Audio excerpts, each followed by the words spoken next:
আসসালামু আলাইকুম। সন্ধানে বাংলাদেশ সংবাদ নিউজ পোর্টাল থেকে খবর পড়ছি আমি মোহাম্মদ মিঠু আহমেদ। বরাদ্দের মধ্যেই দিবস পালন করতে হবে জেলা প্রশাসক মাহিদুল ইসলাম ফরহাদ।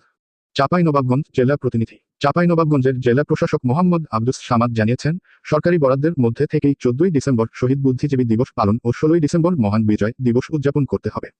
এটি সরকারি নির্দেশনা, কাজেই দিবস পালনের জন্য কোনো ব্যক্তি বা প্রতিষ্ঠানের কাছ থেকে কোনো চাঁদা বা অনুদান নেওয়া যাবে না।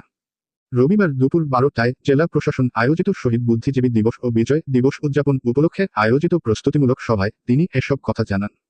জেলা প্রশাসক আরও জানান, সরকারি সিদ্ধান্ত মোতাবেক এবার বিজয় দিবসে কুচকাওয়াজ থাকবে না। কাজেই এবার কুচকাওয়াজের জন্য শিক্ষার্থীদের প্রস্তুত করার দরকার নেই।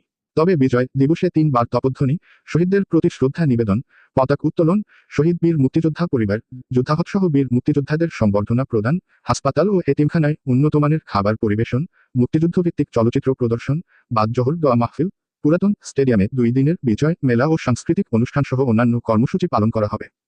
এছাড়া সভায় 14ই ডিসেম্বর শহীদ বুদ্ধিজীবী দিবস ও বীরশ্রেষ্ঠ শহীদ ক্যাপ্টেন মহিউদ্দিন জাহাঙ্গীরের শাহাদাত বার্ষিকীও যথাযোগ্য মর্যাদায় পালনের সিদ্ধান্ত নেওয়া হয়।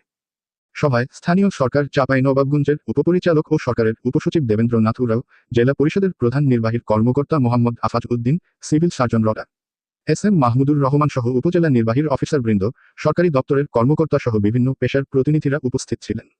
আমাদের পরবর্তী খবর দেখার আমন্ত্রণ জানিয়ে এখানে শেষ করছি। সুস্থ থাকবেন, ভালো থাকবেন আর সন্ধানে বাংলাদেশ সংবাদের সাথে থাকবেন। আল্লাহ হাফেজ।